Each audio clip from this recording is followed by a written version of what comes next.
All right, let's talk about the anatomy of a perfect slip of the tongue. You know, one of those moments of public humiliation that's so funny it actually hurts a little? This story is all about how one tiny little mix-up can lead to total hilarious disaster. I mean, come on. Haven't we all been there? That one split second after something just flies out of your mouth and you immediately wish the floor would just open up and swallow you. Well, you're going to want to buckle up because the woman in this story, she had that exact moment, but like turned up to 11. So let's set the scene. Our narrator is just chilling at a bar, winding down after work with a colleague. Totally normal stuff, right? They've ordered some cocktails, they're chatting, just a regular, easygoing evening. And then, out of the blue, her phone rings. She looks down and it's her younger brother who's still in high school. A call from him is a little out of the ordinary, so she picks up, kind of curious what he's calling about. So she answers, and she's hit with this voice she can barely even recognize. It's not her brother's usual kind of higher-pitched voice. No, this is a deep, masculine voice. And you know what that means? Yep, puberty has officially entered the chat. It was so weird and funny to her that she was basically laughing through the entire phone call.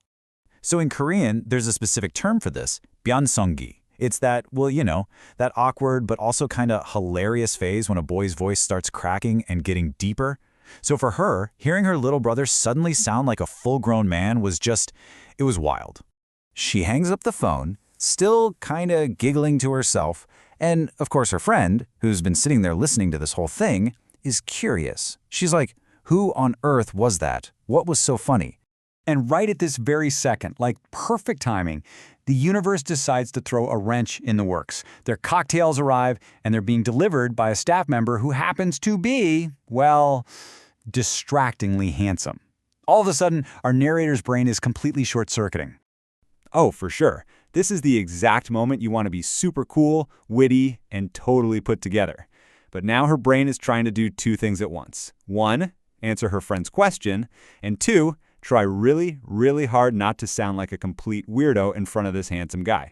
So she's flustered, her attention is split, and she opens her mouth to explain what was so funny. She's trying to say something simple like, oh, that was just my little brother. He's going through puberty and his voice is all deep now. It's hilarious. Easy enough, right? What could possibly go wrong? Okay, and this is the moment. This is where it all goes spectacularly wrong. And it all comes down to a single vowel. See, the word she was trying to say was Byeon-seong-gi, which means puberty. But because she's all flustered, her brain does this little swap. Just one tiny sound changes, and what comes out of her mouth is Bal-jeong-gi. Now, that might not sound like a big deal, but oh, it is. Bal-jeong-gi does not mean puberty, it means mating season. And so, right there in front of her friend and the very handsome employee, she just casually announces, oh, that was my brother. I think he's in his mating season. You could have heard a pin drop. For one beautiful, silent moment, her friend and the employee are just processing. Their brains are trying to figure out what they just heard. Was it a joke? Did they hear her right?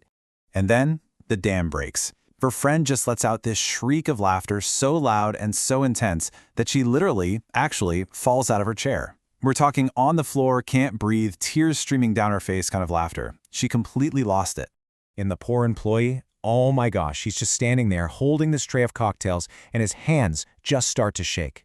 He is fighting for his life, trying to stay professional, but you can see his shoulders and his whole body just trembling with laughter he's trying to hold in. It's only when her friend, who's still on the floor by the way, manages to gasp for air and shriek, "Your brother is in his mating season," that it finally clicks. The words echo in our narrator's head, and the full crushing weight of her mistake just comes crashing down. Now, you'd think, or at least hope, that a story that embarrassing would stay between friends, right? Nope, not a chance. The very next day, her friend, bless her heart, shows up to work and gleefully tells the entire story to every single person in their office. So for the entire day, she got absolutely roasted. People would just wander past her desk and be like, so, how's your brother handling his, season? Or they just give her a thumbs up and say, hey, good for him. She said she probably heard the phrase mating season at least 10 times that day. Pure torture. So what's the big takeaway here? I guess it's that sometimes the only thing standing between a totally normal conversation and a legendary story of humiliation is a single tiny vowel. It really makes you think, doesn't it? What's the one word you hope you never, ever mix up?